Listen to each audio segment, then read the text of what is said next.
많은 인물이 등장하고요. 많은 사건, 많은 이야기들이 기록되어 있습니다. 그래서 우리는 이제 또 언뜻 보면 이스라엘의 역사를 알고자 성경을 읽는 사람도 있다고 해요. 그러나 성경이 기록된 목적은, 성경이 전하고자 하는 이야기는 단순히 무언가 이스라엘의 역사를 기록하기 위함이라던가 뭔가 다윗, 아브라함, 솔로몬 이런 사람들의 위인전을 기록하기 위함이 아닙니다. 성경의 주제는 여러 가지 사람, 창세 때부터 이스라엘이라는 나라의 여러 사람을 통해서 여러 사건과 여러 나라와 그 이야기들을 통해서 어떤 걸 드러내려 하냐면요, 그 인생을 주관하시고 그 나라를 쥐고 흔드시는 하나님을 드러내는 것이 성경의 목적인 줄로 믿습니다. 그래서 우리는 성경을 읽다 보면 굉장히 재미있는 것을 발견하게 돼요. 뭐냐면 우리가 나름 알고 있는 신앙의 위대한 사람들 누구 있죠?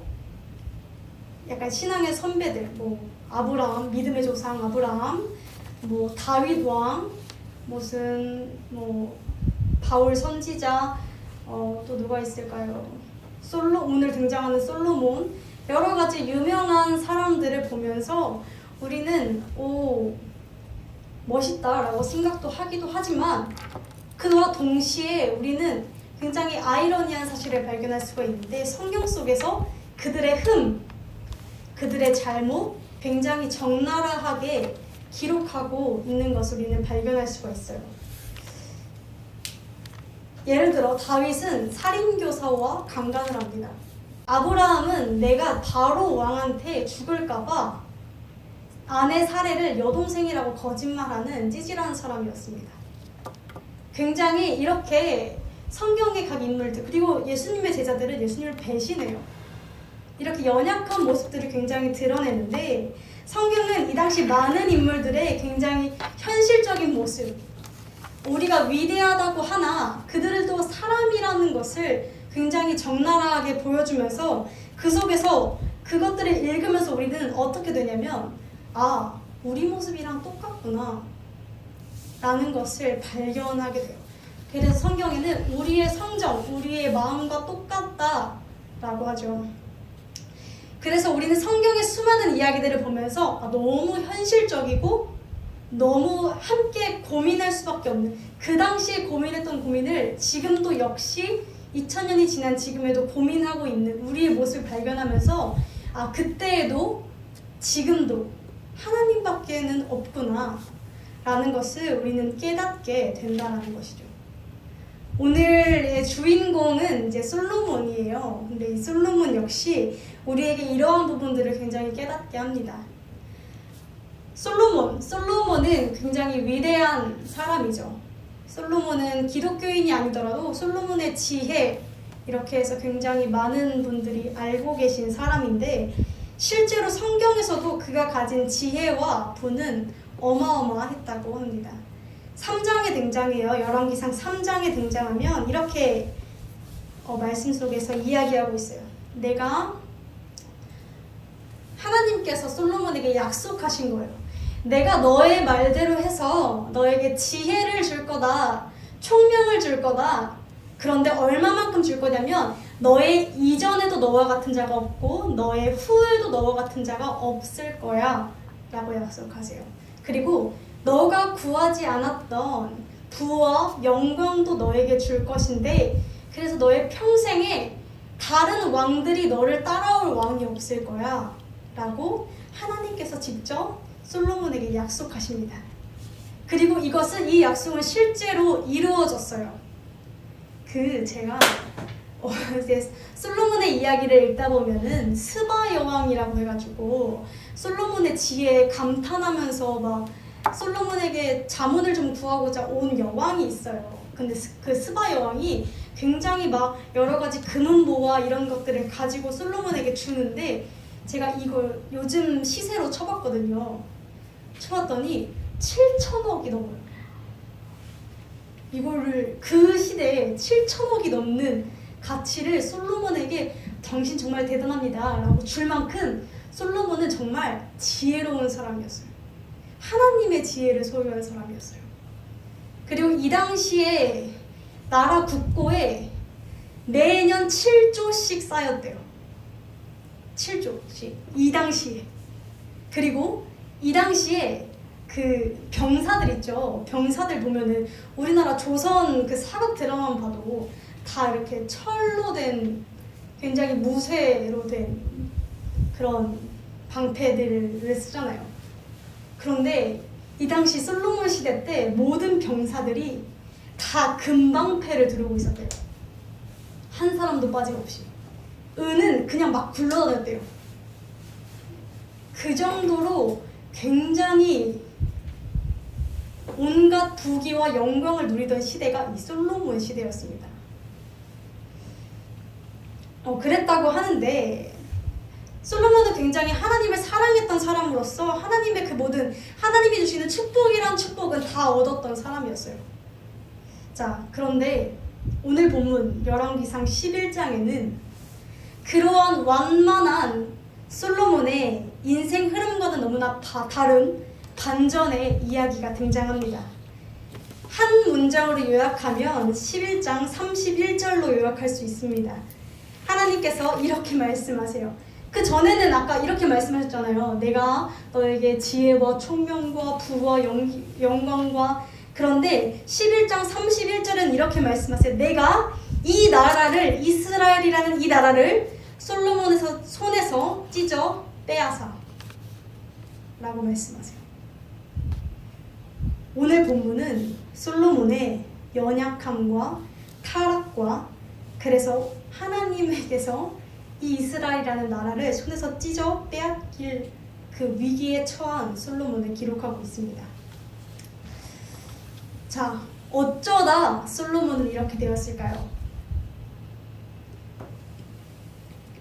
그것은 1절에서 13절에 굉장히 우리에게 친절하게 적어주고 있는데 1절을 보게 되면 이렇습니다. 우리가 함께 읽어볼까요? 11장 1절 시작. 솔로몬 왕이 바로의 딸 외에 이방의 많은 여인을 사랑하였으니 아멘. 자, 이방의 많은 여인을 사랑했다 합니다. 자, 그런데 2절을 보게 되면 하나님께서 이런 이방의 여인을 사랑하는 것을 뭐라고 말씀하시냐면요, 여호와께서 일찍이 이 여러 국민에게, 이스라엘 백성들에게 대하여 말씀하시기를, 이 여러 국민, 이방의 많은 여인들을 어떻게 말씀하시냐면, 너희는 절대로 그들과 혼인하지 말라 라고 말씀하세요. 저희도 너희와 서로 통하게 하지, 이게 혼인이란 말이거든요. 결혼하게 하지 말라 라고 굉장히 단호하게 말씀하세요. 왜 그럴까요? 하나님은 이방 사람들을 배척하시는 하나님이니까? 하나님은 이스라엘만 좋아하시고 이방 다른 나라들은 싫어하시는 하나님이십니까? 그렇지 않습니다. 하나님께서 말씀하신 것은 이방 여인과의 통혼 자체가 죄라고 말씀하지는 않으셨어요. 다만 그 뒤에 이렇게 등장합니다. 저희라는 사람이 이방 여인이에요. 이방 여인이 반드시 너희의 마음을 돌이켜 이방 신들을 쫓게 하리라 라고 하시는 거예요. 자, 이방 사람과 통혼하는 것은 죄가 아닙니다. 그러나 이 당시에 이방 사람과 왕이 이방 사람과 결혼한다는 건 어떤 의미를 가졌냐면요, 그 나라랑 동맹 맺겠다는 거예요. 자, 그 나라랑 동맹을 맺으려면 자연스럽게 그 나라 신들을 들어오게 됩니다. 그 나라 신들을 같이 의지할 수밖에 없게 됩니다. 그러면 어쩔 수 없이 그쪽 나라 이방 신들을 이스라엘 사람들도 섬길 수밖에 없는 거예요. 하나님인지 이게 우상인지 구별도 못하게끔 그들이 만들 것이기 때문에 주의해라. 그들이 너희로 하여금 나를 떠나게 할 것이기 때문에 주의해라 라고 말씀하신 것이죠. 모든 죄의 근본은요, 단순히 이방 여인과 통혼하는 것이 죄가 아니라, 단순히 무언가를 하는 것이 죄가 아니라 하나님을 떠나는 것이 죄라 할 수 있습니다. 하나님에게서 마음을 돌리는 것이라고 할 수 있습니다. 그런데 이런 하나님을 떠나도록, 다른 신을 섬기도록, 하나님보다 다른 것을 의지하도록 그 틈을 제공할 것이라고 하나님께서 경고하신다는 것이죠. 실제로 이 본문 1절에서 13절을 천천히 쭉 읽어보게 되면 솔로몬은 어느 한순간 한 사건으로 하나님을 딱 떠나지 않습니다. 자, 순서를 요약하면 이렇습니다. 자, 성경책을 제가 들고 볼게요. 2절의 마지막 부분에 하나님께서 그렇게 말씀하셨지만 솔로몬이 저희를 연애했더라. 누구를? 이방 사람들을 사랑했더라. 자, 3절 보면 후궁이 700명, 첩이 300명. 대단하죠? 얼마나 사랑했으면 1000명이나 가까이 여인을, 이 공식 기록만 1000명인데 뒤에 비밀리로 연애한 것도 있을 거 아니에요. 엄청 많겠죠? 여자를 얼마나 좋아했던 거예요. 그쵸? 자, 그런데 문제는 그의 여인들이 왕의 마음을 돌이키게 했어요. 돌이켜서 어떻게 하게 했어요?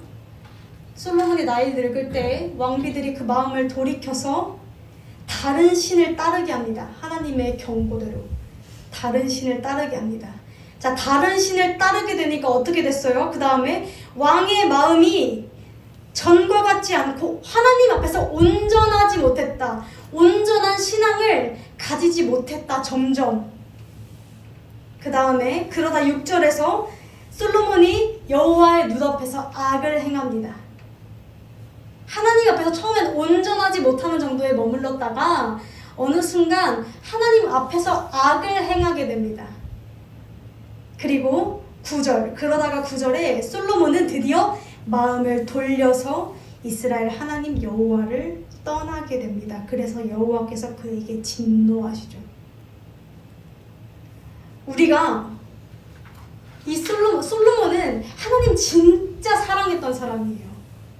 솔로몬은 하나님이 누군지 알았던 사람이에요. 어떻게 알 수 있냐면요, 그의 기도를 보면 알 수 있어요. 이 앞장에 보면은 솔로몬의 기도들이 굉장히 많이 등장해요. 솔로몬이 성전 짓고 나서 기도 많이 등장하는데 그가 성전을 어떻게 생각했는지를 보면 그가 하나님을 어떻게 생각했는지 알 수 있어요. 그는 진짜 하나님 정말 사랑했어요. 솔로몬이 했던 고백 중에 정말 엄청난 고백이 있는데 이렇게 고백해요. 솔로몬이 이런 성전을 엄청나게 건설했어요. 하나님을 위한 성전을. 그러면서도 솔로몬이 굉장히 겸손하게 하나님에게 뭐라 말하냐면, 그러나 하나님, 당신이 어떻게 이 작은 성전에 갇히실 수 있겠습니까? 그러나 우리가 연약해서 이런 성전을 만들어 놨으니 하나님께서는 하늘에서 우리의 기도를 들어주세요 라고 성전에 대한 가치관도 뚜렷하고 하나님이 누군지도 알고 정말 뜨겁게 하나님을 사랑했던 사람이라고 할 수 있어요. 정말 그 하나님을 만난 사람이라고 할 수 있어요. 솔로몬의 신앙은 얄팍한 신앙이 아니었어요. 그런데 그랬던 그가 어떻게 됐어요? 어느 한순간 틈이 벌어지기 시작하더니 그 틈이 점점 벌어져 여호와를 떠나버리고 맙니다. 우리가 굉장히 주의해야 하는 것은 죄는 확대되고 확장된다는 겁니다. 성경 속에서 에베소서 4장 27절에는 이렇게 말씀하세요. 사단에게 틈을 주지 말라. 자, 틈을 주지 말라라고 합니다. 그 틈은 우리가 제공합니다. 처음 시작은 아주 작은 틈이었을지 모르겠습니다. 그러나 그 틈을 사단에게 내어주면 어느 순간 신앙에 균열이 가기 시작합니다.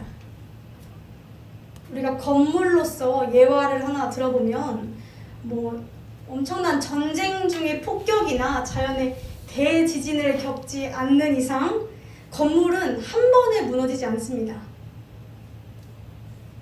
건물은 보통 어떻게 무너지게 되냐면 눈에 보이지 않는 작은 금이 벽에 이렇게 생기게 되겠죠. 그러다가 그 균열이 조그만 틈으로 벌어지기까지도 많은 시간과 과정이 있을 것입니다. 사실 우리의 신앙도 이와 같아요. 어느 한순간 무너지지 않습니다. 우린 그렇게 호락호락하지 않아요. 그런데 우리보다 사단이 더 호락호락하지 않아요. 그래서 사단은 우리에게 틈이 될 수 있는 무언가를 찾습니다. 처음에는 굉장히 그럴듯한 것, 때로는 우리에게 의지할 수 있는 것, 내가 사랑하는 것, 많은 방법들로 사단은 우리가 가장 연약한 부분으로 균열을 만들고 그 틈을 벌어서 우리의 신앙을 무너뜨리는 줄로 믿습니다. 예를 들어서 이제 경건한 생활이 무너지게 되는 건 익숙함이라고 볼 수 있습니다. 사실 이 익숙함 자체는 문제가 되지 않습니다. 습관 자체는 문제가 되지 않습니다. 왜요?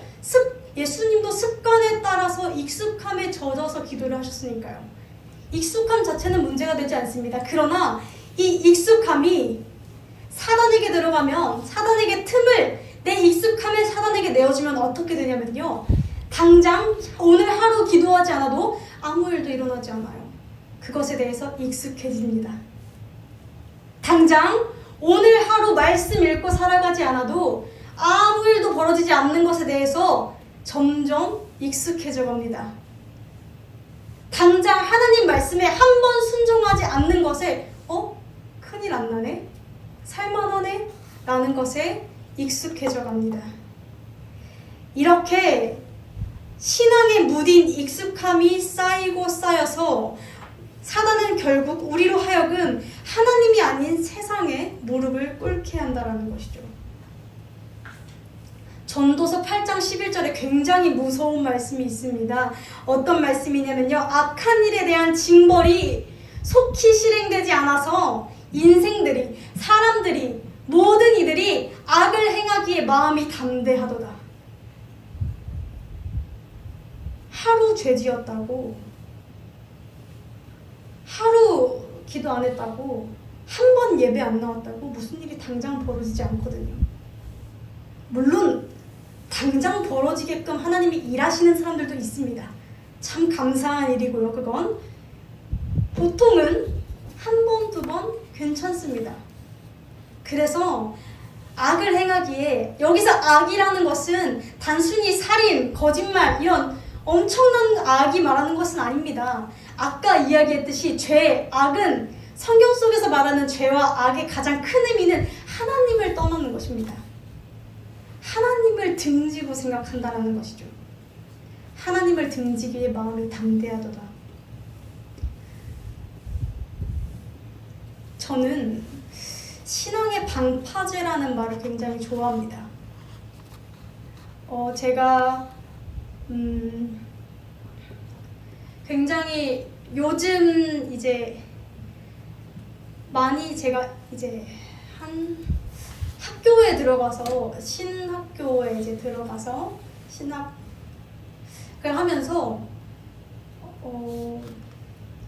이 경건 훈련이 처음에는 굉장히 중요하다 생각했는데 어느 순간 그런 이야기들 자꾸 듣게 됐어요. 행위에 얽매이지 말고 중심만 바로 있으면 된다 라는.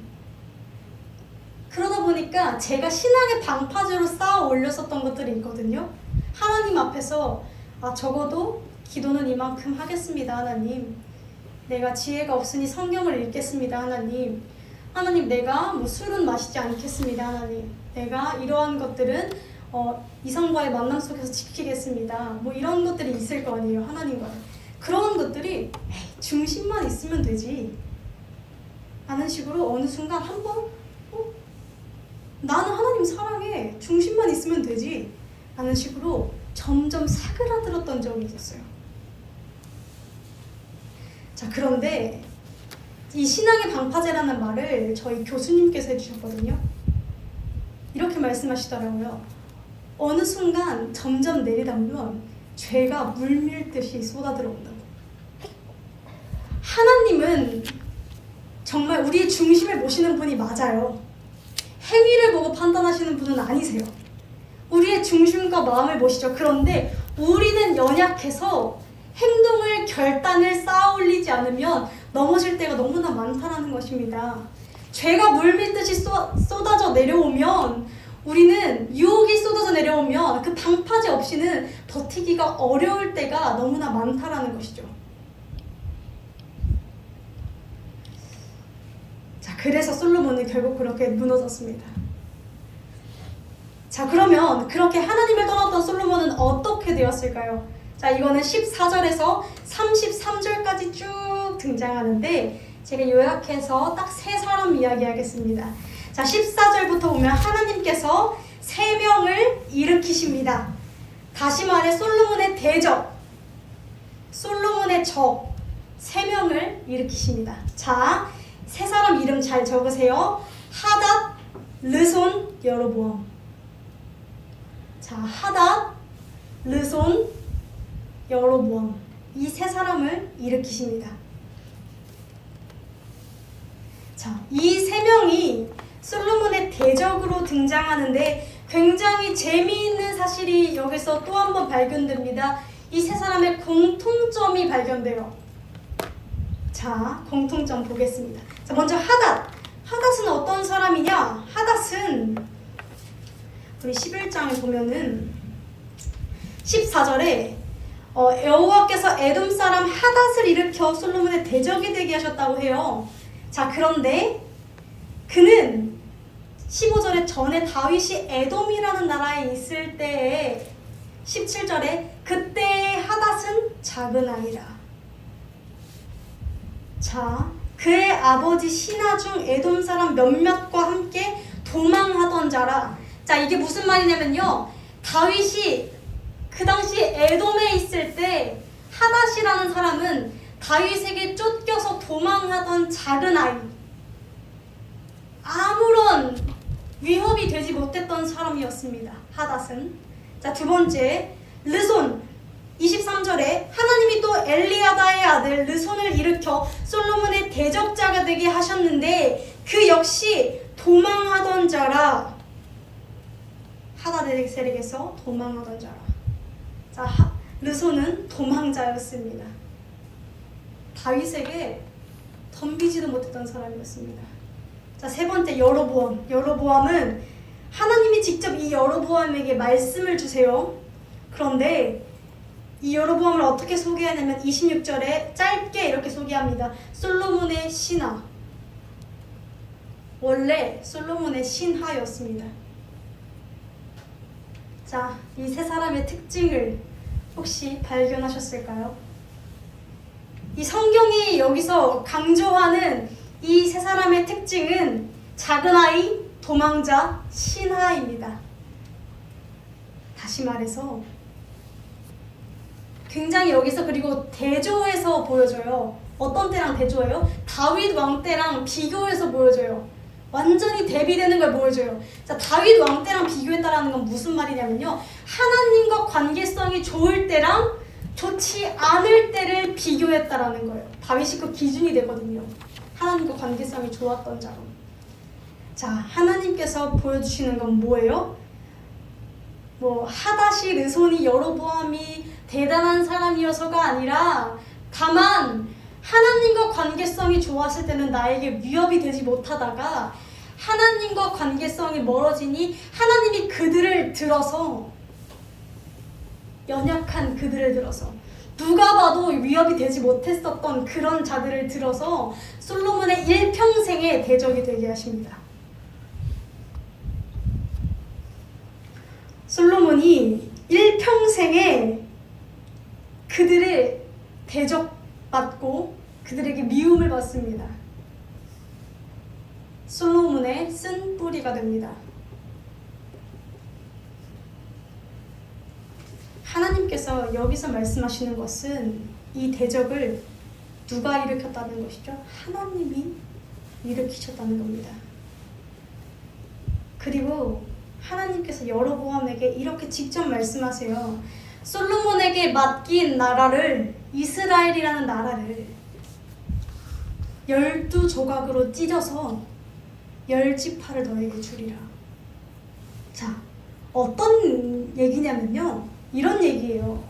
자, 대통령이 있는데 나라를 이렇게 치리하고 이렇게 전체적인 총괄을 해야 하는데 여기저기 지역자치기구가 저기 뭐 경상북도 뭐 저기 뭐 남도 이런 데가 다 찢어져서 대통령에게 등을 돌려버린 상황인 거예요.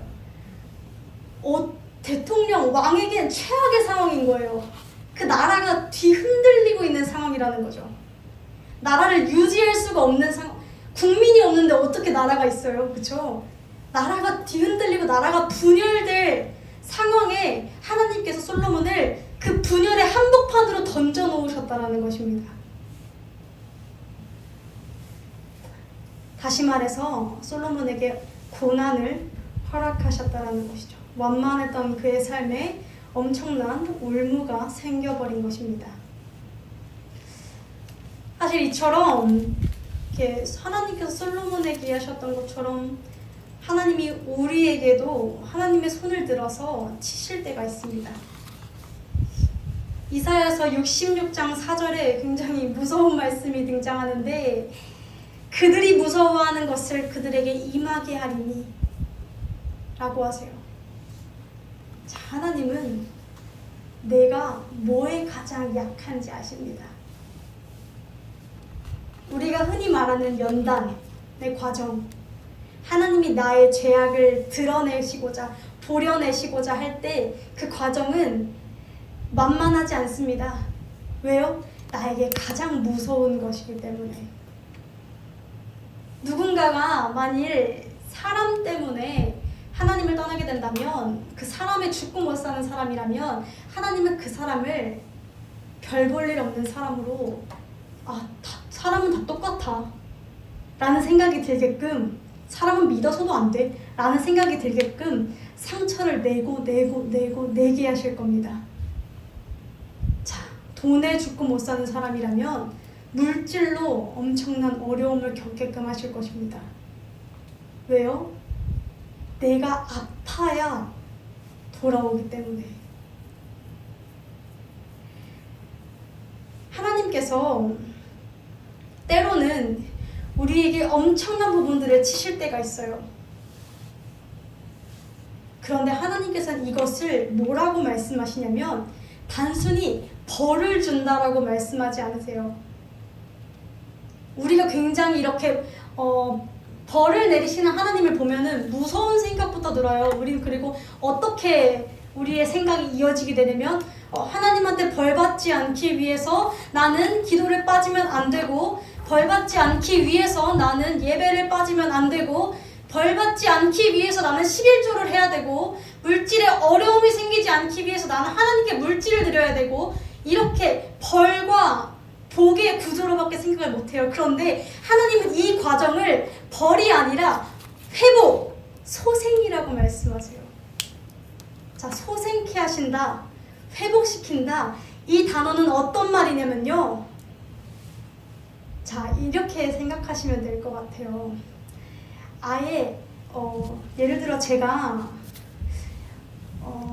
목이 아파서 정형외과에 이제 그걸 뭐라 그러죠? 보스 치료를 받으러 갔어요. 목이 아파가지고. 근데 저는 그런 말을 좀 들었어요. 이렇게 목이 아파서 갔더니 무릎이 문제라는 거예요. 다리가 문제라는 거예요. 다리가 삐뚤어져서 목이 아픈 거래요.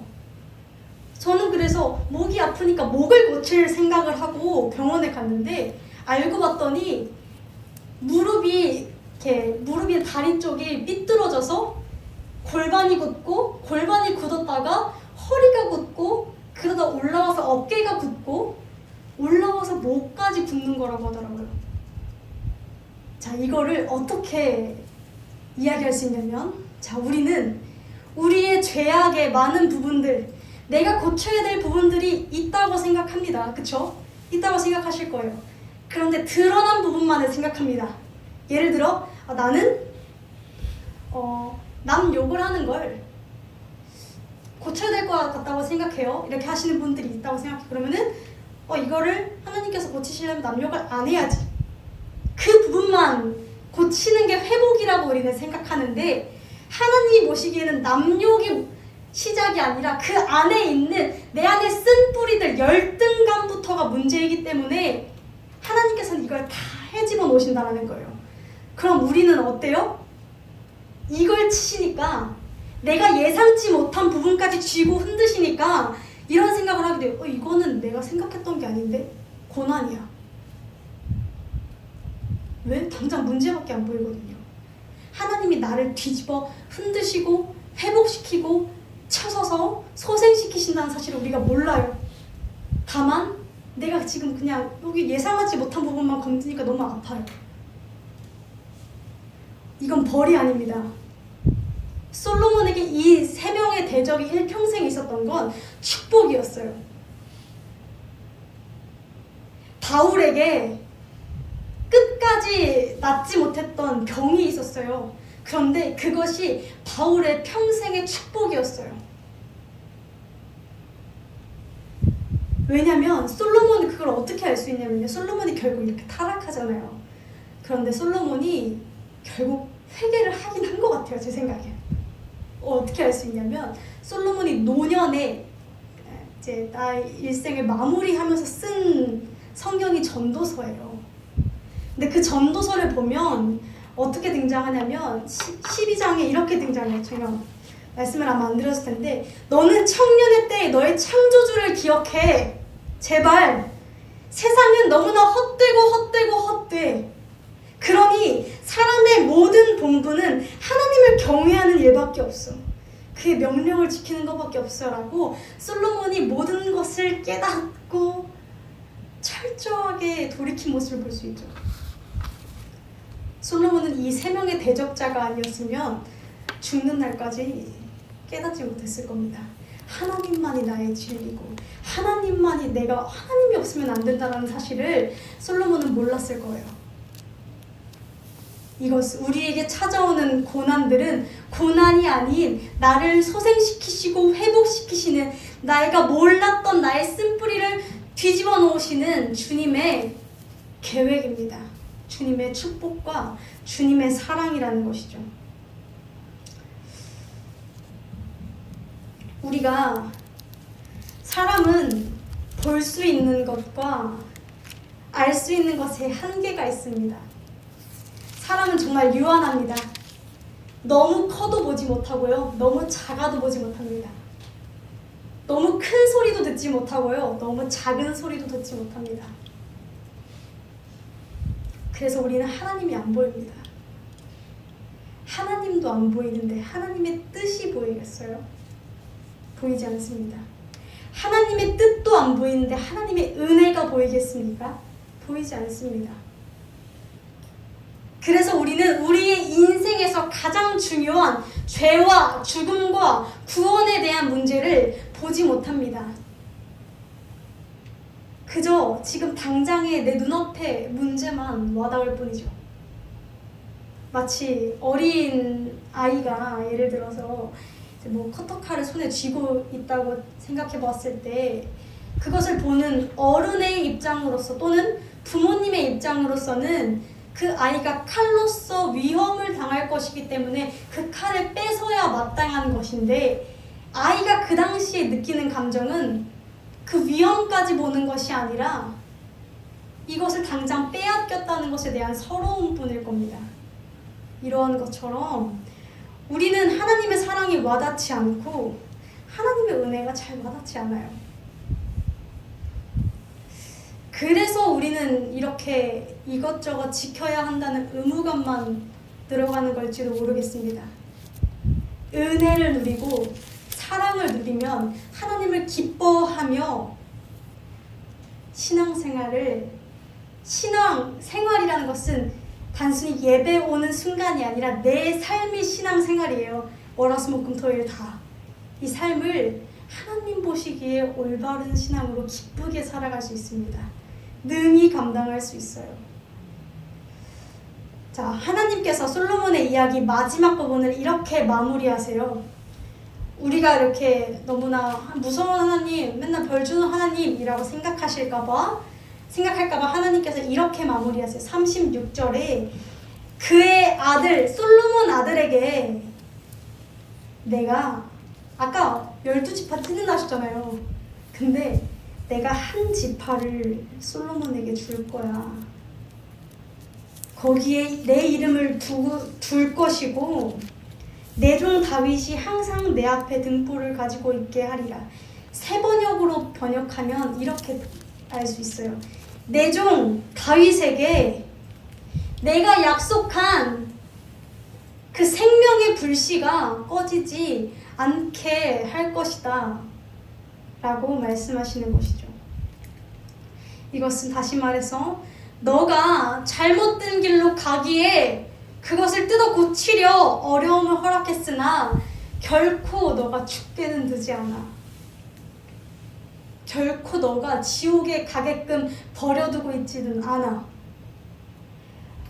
내가 반드시 언제든 돌아올 길을 열어둘 것이다. 내가 너를 절대 포기하지 않아, 솔로몬아. 라는 주님의 마음인 줄 믿습니다. 이사야서 55장 6절에서 7절 말씀에 주님께서 이렇게 부르짖으십니다. 너희는 여호와를 만날 만한 때에 찾으라. 가까이 계실 때에 그를 부르라. 악인은 그의 길을, 불의한 자는 그 생각을 버리고 여호와께로 돌아오라. 그리하면 하나님께서 긍휼히 불쌍히 여기시고 너그러이 용서하시리라. 그리고 주님께서 또 한 번 이렇게 약속하세요. 제가 이사야서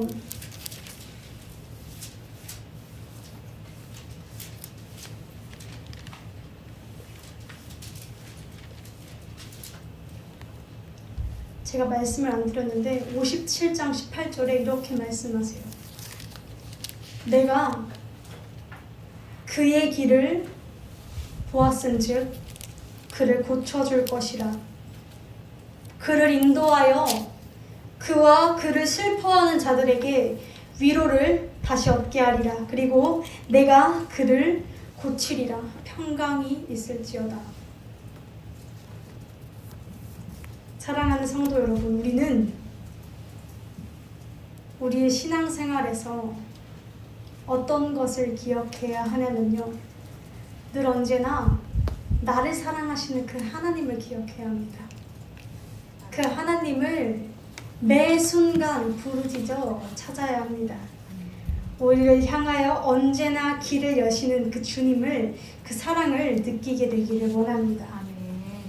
그래서 하나님이 우리를 사랑한다, 그 사랑한다라는 것은 내가 하나님을 사랑한다, 어떻게 보여줄 수 있을까요? 우리는 순종으로 보여드릴 수 있습니다. 자, 순종. 그런데 우리가 착각하는 게 있어요. 순종은 복종이 아닙니다. 이게 무슨 말이냐면요, 제가 어제 교회에 있다가 다시 밖에 나갔다가 교회에 들어오는데 어떤 할아버지랑 강아지를 봤어요. 산책하고 계셨나봐요. 할아버지가 뒷짐을 다 지고 이렇게 그냥 이러고 가시더라고요. 목줄도 없었어요. 이러고 가시는데 강아지가 막 신난 거예요. 산책 나왔으니까. 막 여기 막 냄새도 맡고 저기 영역 표시도 하고 저기 가서 엉덩이도 몇 번 흔들었다가 사람들한테 가서 인사도 했다가 막 이렇게 하더라고요. 근데 할아버지는 걔가 뭐 여기를 가든지 그냥 보고 또 가세요. 그냥 뭐 막 억지로 끌고 오지도 않고 그냥 이러고 또 가세요. 근데 어느 순간 할아버지가 자기 눈에 안 보이니까 그 강아지가 놀랬나 봐요. 뭐 이렇게 막 하다가 냄새를 맡고 할아버지를 막 따라가면서 그 옆에 이제는 딱 달라붙어 가더라고요. 처음에 자기 버리고 왔는 줄 알았나 봐요. 근데 제가 이걸 보면서 이런 생각이 들었어요. 분명 그 강아지에게 목줄이 없었어요. 강제적으로 끌고 가지 않았다라는 말이에요. 그런데 강아지는 할아버지를 사랑하겠죠. 사랑하니까, 내 주인이니까 따라가는 거고, 할아버지는 그 강아지를 믿으니까 천천히 그냥 이렇게 걸어가는 거더라고요. 복종과 순종이 다른 것은, 복종하는 자의 모습은 억지로 내 목에 목줄이 끌려있다라고 생각하고 예배에 나오고 의무감과 괴로움에 봉사를 하고 기도를 하고 말씀을 읽습니다. 그래야 하나님을 만족시킬 수 있을 거라 생각합니다. 이것이 이스라엘 백성들이 오류가 생긴 부분이에요. 이스라엘 백성들이 바리새인들로서 그렇게 예수님에게 혼났던 이유가 뭐냐면 이스라엘 백성들은 오해했어요. 그 율법이라는 단어가 마치 내 목줄인 것처럼 착각했어요. 그런데 율법의 그 율법, 토라, 원어가 토라잖아요. 그 토라의 원뜻은 뭐냐면 옳은 길로 인도하는 가르침이에요. 사랑의 가르침이에요. 위험할까봐 가르쳐주는 지침이에요. 그것들을 명시해서 나를 억제어 오는 것들이 아니에요. 그것들을 지키지 않으면 하나님을 만족시키지 못하면 내가 구원받지 못하는 그런 제도들이 아니에요. 우리는 복종이 아니라 순종으로 하나님을 사랑해야 할 줄로 믿습니다. 저와 여러분이 그 주님의 방향대로 순종하며 솔로몬은 다른 여인들을 사랑했지만 우리는 하나님만을 사랑하며 나아가게 되기를 주님의 이름으로 간절히 소망합니다.